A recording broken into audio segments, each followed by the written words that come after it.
Tinubu finally amputates the Fulani. Of course, he left them empty-handed in the scheme of things as it has to do with security positions in Nigeria. This is sequel to the new arrangement after the man Tinubu fired the 7 chiefs. We understand that currently the new chief of defense staff is General Olufemi Oluyede, the man from Ikere local government area of Ekiti State. But I want to say that we have seen some level of balancing in this new arrangement. Because we can clearly see that an Igbo man is the current chief of air staff. And someone from Cross River is occupying a very strategic position in the area of security arrangement. But as we have it, the new chief of army staff is Y. Shaibu. Of course, a man from Kogi State in Olomoboro local government area of Kogi State. And they say it's the Yoruba speaking part of Kogi State. So by extension, they are saying it's a Yoruba man. The other one have to do with the chief of air staff. Of course, talking about Sunday Kevin Aneke. This man is from Udi local government area of Enugu State. You can clearly understand that why I say I think we are seeing some level of balancing in this arrangement. We're actually seeing another one talking about chief of naval staff. We are talking about Idi Abbas from Nasarawa local government area of Kano State. Of course, we understand that this man is an Hausa man, not a Fulani man. So it means what we are looking at is we want to see the courage of the new service chiefs to confront the monster called the militias as we go forward, because it is believed that once we bring in new blood, of course, they should come with new strategies. Then let us equally look at the chief of defense intelligence, Major General Akomoye Paka Udeye. Of course, the man is from Obudu local government area of Cross River State. That's why I told you that we can see someone from Cross River State occupying a very vital position. Talking about the chief of defense intelligence. Then if you go further into other areas, though I've mentioned, of course, we understand that Rubadio from Adamawa is the National Security Advisor. Then we understand that Alberto Kun, the IG of police, is from Ogun State. Going forward, we understand that the man, Ajayi, the Director General of DSS, is from Ogun State as well. And of course, I understand that Ajayi made it very clear the other time that going forward, communities should be empowered to be the first line of defense in case of invasion by militias. And I want to believe that that, in a way, has shaped the mind of the president when the president came up with the idea of forest guard that is already in process. But we're looking at other areas. We have the one that has to do with the National Intelligence Agency. It's saying from Kwara State, Yoruba speaking part of Kwara State. Then if you go to the DG of Custom, that's the General of Custom, of course, from Ogun State as well. That is, then if you go to the General of Immigration, that one is from Ondo State. If you go to the Controller General of Fire Service, we are talking about someone from Osun State. I think from what we are seeing, the man, Tinubu himself, have taken full charge. Because under the last administration of Muhammadu Buhari, we saw a heavy marginalization of the South. To the extent that all avenue to make a Buhari see reason why he should do some level of balancing met brick wall. So from what we are seeing, is like a Buhari is having his match. Because let me quickly bring out some areas where a Buhari used his power to take almost all the security positions to the north. Talking about the Chief of Army Staff under Buhari, it was from the north. The NSA, National Security Advisor, from the north. ESC from the north. Defense from the north. Chief of Air Staff from the north. Police from the north. National NSCDC. Talking about Civil Defense Corps is from the north. DSS from the north. NIS from the north. NIP from the north. FROSC from the north. Fire Service from the north. Then we understand that NEMA from the north and even Custom from the north. this is what Buhari did his time. So I think it is very clear that even as you can see some level of opposition from the North who are currently not satisfied with the current arrangement, the question is, when Buhari was doing it, why did they refuse to speak up?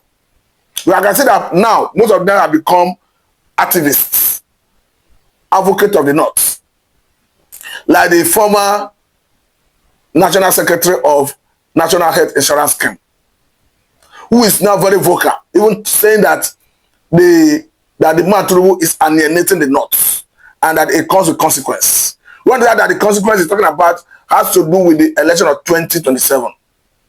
But I want to say it clearly that it is irrespective of how the North feel, that going by the tacit agreement that exists between the North and the South, that 2027 is still a certain turn. I understand that actually, because some people argue that there's no constitutional provision that says that a particular region or zone will occupy Aso Rock in a particular dispensation. But I want to say that there's an understanding or written agreement, a tacit agreement that exists between the North and the South that says that if the North govern for 8 years, the South will have to govern for 8 years. I think that must explain the reason after Obasanjo governed for 8 years, we saw the North taking over or took over under the government of Yar'Adua.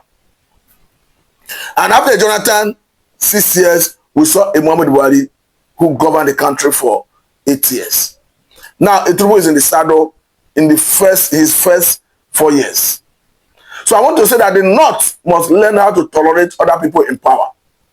The North must learn how to endure when they are out of power. We can clearly see some level of desperation, some level of push from the North. And all their intention is to ensure that they get back the power.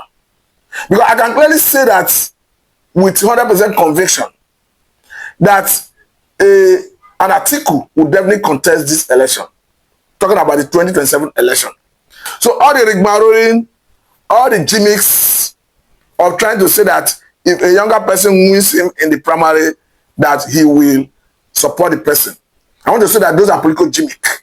Because even Senator Shehu Sani have come out clearly to say that you cannot beat an Atiku in the game of primary. Because we all know what transpired during PDP primary in 2023, in the build up to 2023 presidential election. So I want to say that it will be a Herculean task. It will be like trying to make the head of a camel to pass through the eye of the needle to say you are beating Atiku in party primary. So I think it speaks volume of the fact that an Atiku will definitely going to be on the ballot, possibly from ADC platform. Because if you look at the likes of El-Rufai, who have finally become a serious advocate of the North. I want to say that the likes of El-Rufai, the likes of Atiku were in the vanguard under APC to oust a Jonathan out of office in 2015. So the question is, why should the likes of Atiku, the likes of El-Rufai, now trying to hobnob with a Jonathan? Because I understand that the other time, El-Rufai's son was emphatic when he said that when the father wanted to consult with Jonathan, that he told the father that he should please apologize on his behalf to Jonathan, because according to him, that he was naive when he criticized Jonathan in the past. But the question is, Jonathan is no longer in the saddle, though there are speculation out there that he may be contesting, but it's not clear if he's actually contesting, and if he intends to contest, which platform is he going to use? Because to have it currently, PDP is in disarray. And PDP is the party through which he governed Nigeria in the past. ADC is under the control of Atiku, if I may say. So under which platform will he come? Because it stands currently, it's unclear whether even PDP will get a presidential candidate for the purpose of 2027 presidential election. Because we have it, even their convention that is supposed to come up by November is already been threatened. Because the man Wike have said it's not part of it. We've only seen some stakeholders from Jigawa State who have come out heavily to criticize the consensus candidate of chairmanship position that is coming from the north. So if they are not able to speak in one voice, and eventually they go ahead with the Ibadan convention, and perhaps a chairman emerge, there's every likelihood that the likes of Wike will drag the party to court. And we have seen the impact of Wike from the beginning up to this point. That anything he stands on in PDP, he always have his way. For instance, Damagu, who is now the substantive chairman, struggled all through, and he had Wike backing. At the nick of time, the PDP stakeholders, including governors, had no option other than to make Damagu a substantive, or rather the substantive chairman. How does it that it can be possible that the Wike want to drag it to the point where they will even want to allow a Damagu to continue as substantive chairman leading to 2027 presidential election? And if that happens, it's going to show that PDP may not have candidate, because Wike have made it very clear that for the purpose of 2027 presidential election, that's going to work for his principal, his master. Talking about Senator Amebola Tinubu, who is the current president, we understand that Wike is a minister under his government. So the question is, PDP may not even have a candidate for this forthcoming election. So it goes to show that even a Jonathan may not contest. Even now that we are seeing so much pressure from stakeholders from his region, trying to prevail on him to drop his ambition. We understand that it was widely publicized about the man, Tompolo, who went to pressure him to drop his ambition. And according to the source, that Tompolo made him understand that he will not have the support of the people from his region. And secondly, that Tinubu is performing. That's another conversation, but I'm not just trying to quote what was reported. So it's not very clear whether Jonathan will contest. More so, as the chairman, as the governor of his own state, talking about Dorejiri, have still resigned from PDP. And all indication points to the fact that he wants to defer to APC. So the way it is unlikely that a Jonathan will contest. Because we saw even the backlash that follows Atiku's ambition in his own home state. Maybe this is why they say Tinubu is a master strategist. Because in all of this, Tinubu have been accused of having hand in almost all of this. Because we had a situation where the governor of Adamawa State, where Atiku hails from, Amadu Fintiri, who of course leveraged on the popularity of Atiku to get that position in 2023, can rise to the occasion and strip Atiku of a very highly respected title. Talking about the Waziri Adamawa, of course I understand that after the highest emir in Kano, that is the second highest position anyone can attain to in terms of chieftaincy position. So for the governor of a state to look at Atiku in the face and say, you are no longer the Waziri Adamawa, maybe this is why they say Tinubu is a master strategist. And if you look at what happened in, of course, Bayelsa State, where the governor, Joe Ojiri, already resigned from PDP, I think equally point to the angle where this, why they say the man Tinubu is a master strategist. But however I look at it, the event that will shape 2027 presidential election is already setting in. Even Obi is another major contender, but the way it is not very clear where he wants to actualize his ambition. Because to speak, Labour Party is in disarray.